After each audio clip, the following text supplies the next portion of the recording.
достар, бүгін сендерге миды жаратын күшті инсайтпен бөлісетін боламын. Әрине оны оқиға түрінде сіздерге айтып баяндаймын. Сондықтан соңына дейін көріп лайк басып кетуді ұмытпаңыздар. Ол лайктарыңыз ары қарай да сіздерге күшті оқиғалар айтуға мені ынталандырады және шабыттандырады. Ал кеттік.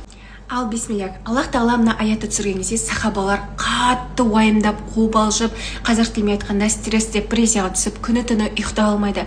Қандай аят? Сендер өздеріңнің жаман әрекеттерің және де жаман ойларың үшін күнә арқалайсыңдар деген. Мақұл, жаман әрекет түсінікті, жаман ойды біз қалай басқарамыз? Бізге көп келеді ғой, адам болғандықтан деп олар қатты қорқады, енді біз тозақтық боламыз ғой деген қорқыныш болады. Аллах тағала ол аятты одан кейін қайтадан өзгеріспен түсіреді. Яғни сендер өздерінің жаман әрекеттерің үшін жазаланасыңдар деген. Енді жаман ойды неге алып тастады? Өйткені жаман ойды шайтан салады. Яғни мүмкін кішкентай тас сияқты адамға салады да миына ше. Адам бойын, яғни миын полностью сол жаман ой жаулап алады, как будто вирус, бактерия сияқты жаулап алады, көбейіп қаптап кетеді. Түсінікті ғой, бұл шайтанның өзінің уловкасы, сондықтан да Аллах тағала жаман ойларың үшін жазаланбайсыңдар деді. Бірақ Аллах тағаланың әулие құлдары бар, оларды сәл басқаша жүреді. Енді әулиелердікі былай болады екен. Мешітте намаздан соң бір аз адам қалады, соның ішінде бір әулие болады екен. Бір намаз оқып отқан, Құран оқып отқан адамдарға ана әулие бақылап қарап отыр ғой. Бір жас жігіт келеді да, садақа сұрайды, яғни қайыршылық жасайды да. Сол кезде ана әулие ойлайды ғой, мынау темір үзетін жігіт қой, садақа сұрап жүргені ұят қой, осындай жасында деген ой келеді.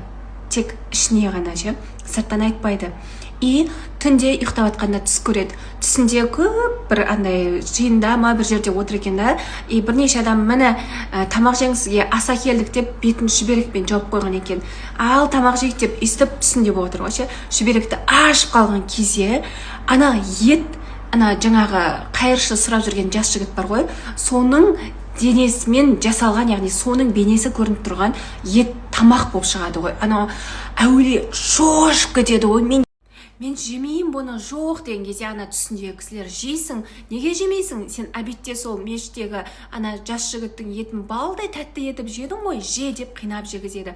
Ұйқысынан ол шошып оянады. Түсінгені, Аллах тағала әулие құлдарына сынақты кәдімгі бізге қарапайым адамға қарағанда қиынырақ сынақтар береді. Түсінікті ғой, даже олар ойлары үшінде осындай жаза тартуы да мүмкін екен да. Аллах тағала оны бір ескертумен түсі арқылы аян беріп, сондай түс арқылы түсіндірген болатын. Яғни бұл жерде жаман ойды қарапайым халық ойлауға болады деген не емес, әулиелер ғана ойламау керек деген емес.